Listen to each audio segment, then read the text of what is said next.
that he might die. It is enough now. O Lord, take away my life. I am no better than my ancestors. And then he lay down under the broom tree and fell asleep. Suddenly, an angel touched him and said to him, "Get up and eat." He looked, and there at his head was a cake baked on hot stones and a jar of water. He ate and drank and lay down again. The angel of the Lord came a second time, touched him, and said, "Get up and eat, otherwise the journey will be too much for you."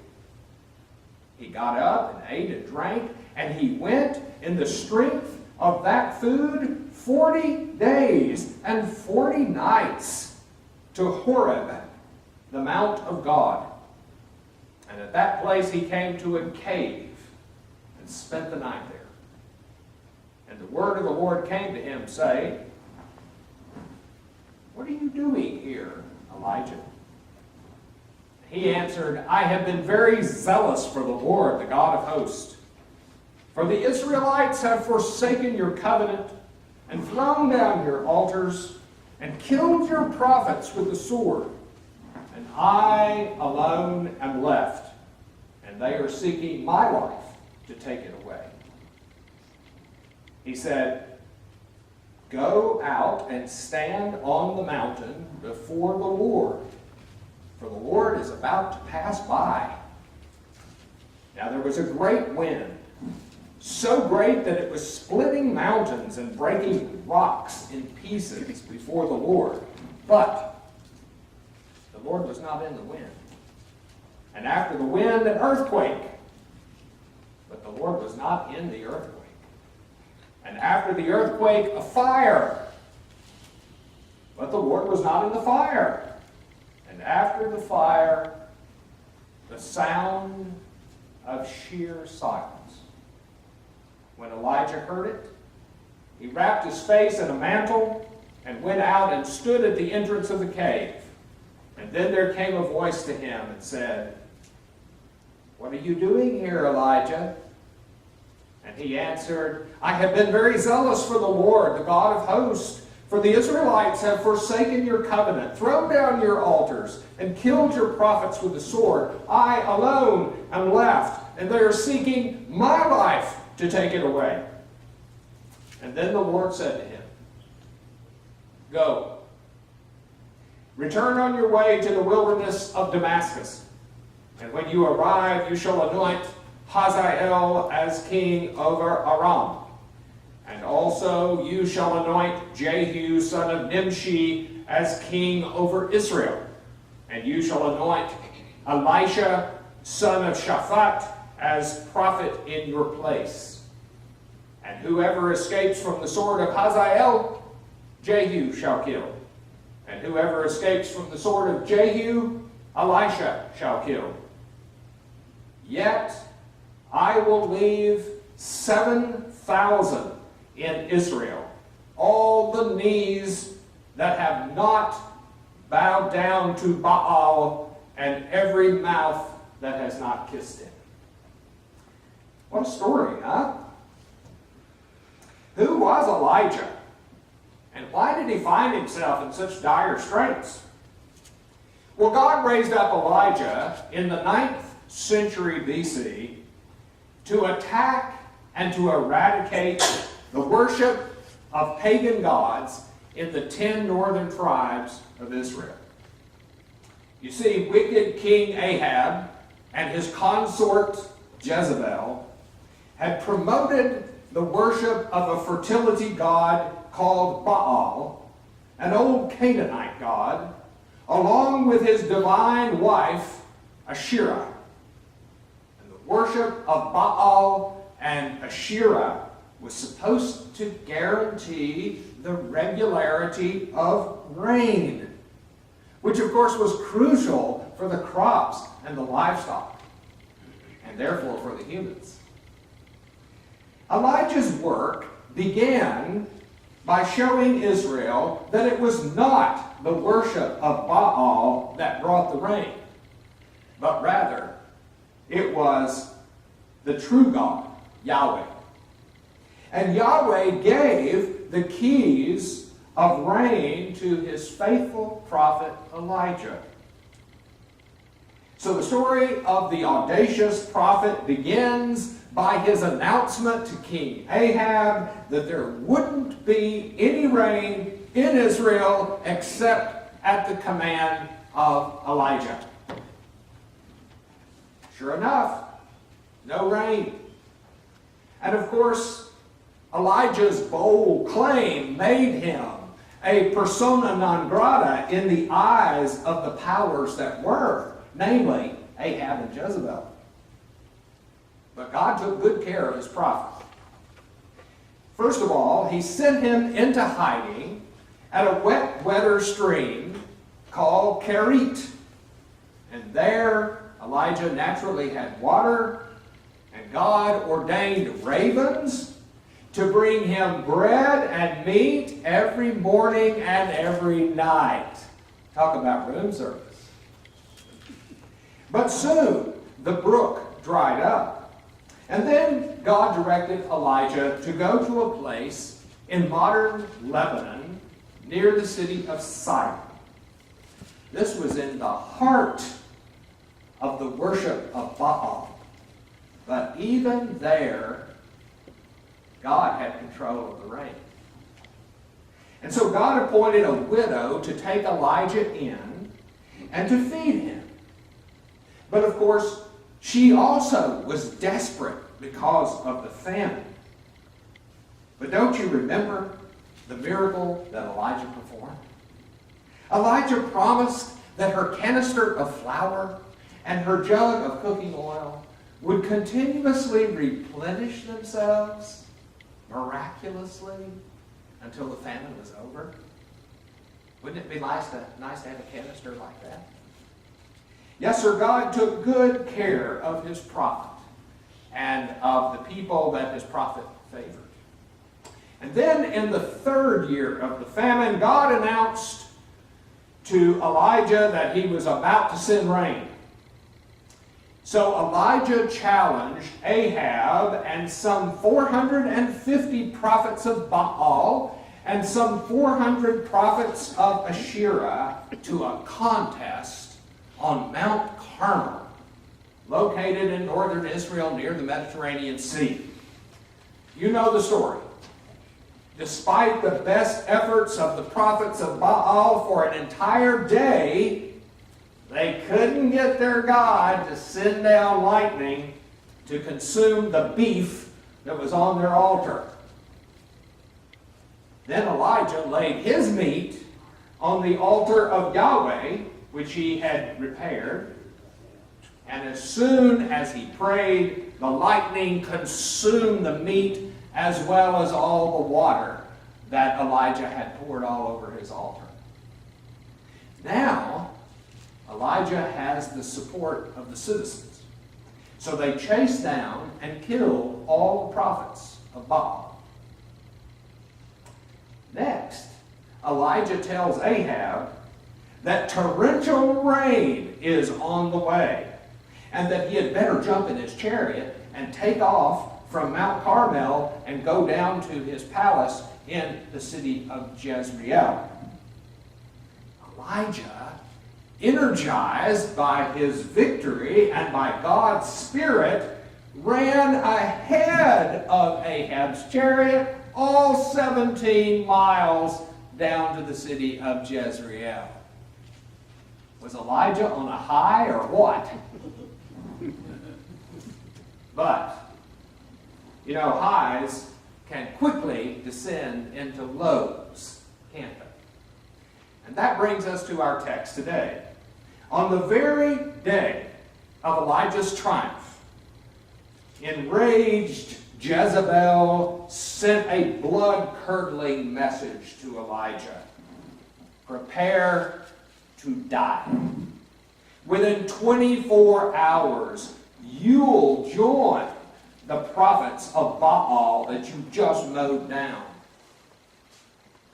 Poor Elijah must have been sore afraid because he fled all the way to Beersheba down in southern Judah.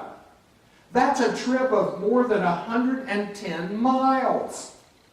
And he doesn't stop even there. He goes another day into the desert and ends up sitting under a solitary broom tree. He's had all he can take. Like Moses before him, Elijah asked God to let him die. There didn't seem to be much profit in the prophet business. For being faithful, Yahweh had repaid him with this, alone, far from home, and in this God-forsaken desert. But God-forsaken, Elijah was not. An angel nudged Elijah while sleeping, and he woke up to warm bread and water right beside him. And when he falls back to sleep again, the angel nudges him again and says, "You better eat some more. You're going to need a lot of strength for the trip you're about to take." The angel wasn't kidding, because Elijah then traveled for 40 days. More than a month and a half, he traveled south down to the very cave at Mount Sinai where God had previously shown himself to Moses. And then God confronts Elijah with a question. "What are you doing here, Elijah?" In fact, God asked the very same question twice.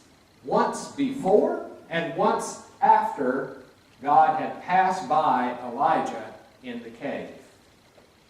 In both times, Elijah's answer is exactly the same. "I'm here because of you. Because of my zeal for you, I've painted a bullseye on my back. I'm the only one that serves you, and I'm here under a death sentence." You won't find that in your translation. That's my own translation. Things looked mighty bleak to Elijah. But can't we empathize? Haven't there been times in your own life where the horizon is dark for just as long as you can see? Maybe it was because of an illness, yours or someone very close to you. Maybe it was because of unemployment. Maybe it was because of a besetting sin that got the best of you. Maybe it was because some Christian brother or sister criticized you or tried to sabotage your effort to strengthen and grow the church. Maybe it was because of the unraveling of a marriage. Maybe it was because of a child who wounded you. If you've ever been in such a state, or even in such a state now, then this text has something to say to you.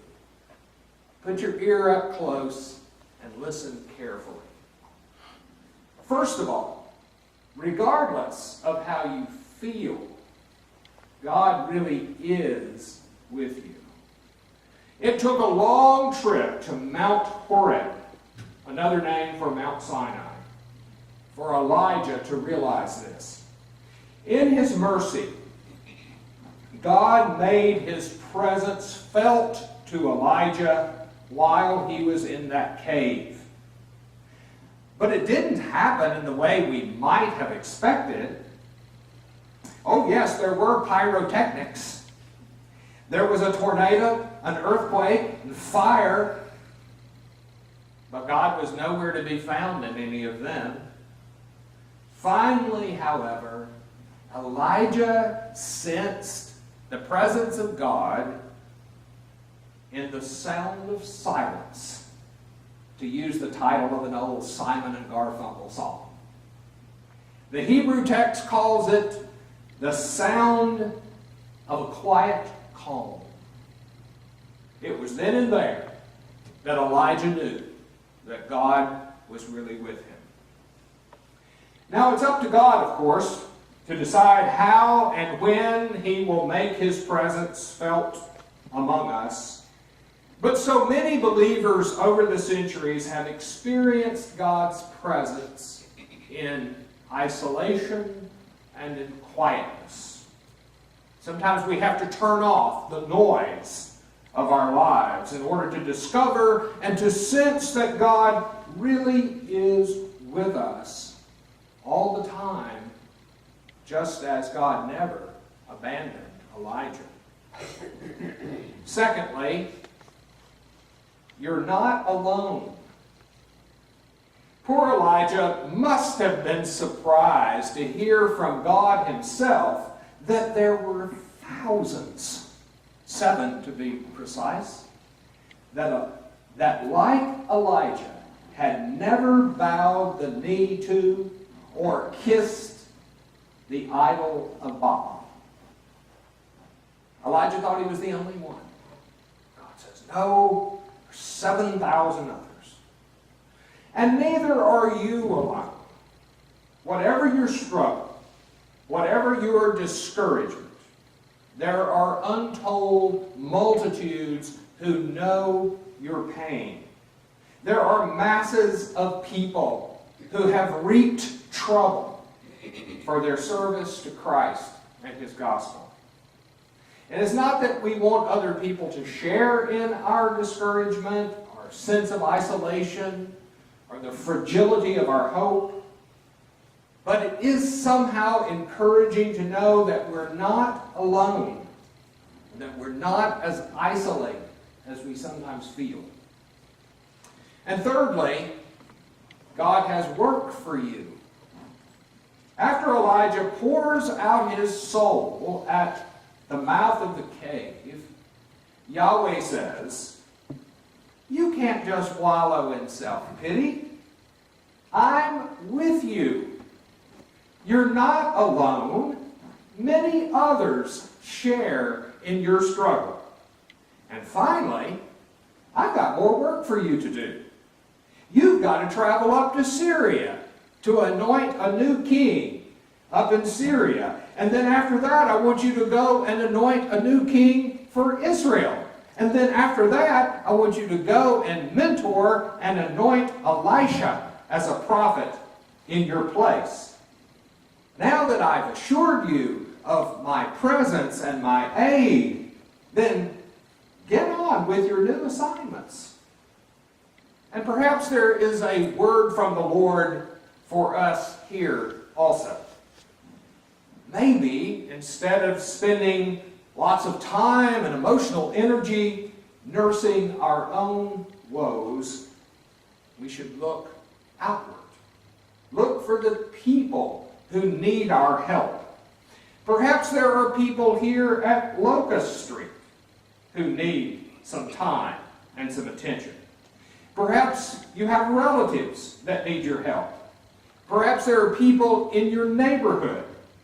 The more that we throw ourselves into the service of God by serving others, the less time we'll have to feel alone and underappreciated and discouraged. Now, according to 1 and 2 Kings, Elijah pressed on, and he did not give in to the dark side. First of all, he called and he raised up Elisha in his stead. And then through this protege, he anointed new kings for Syria and for Israel. His story ended well.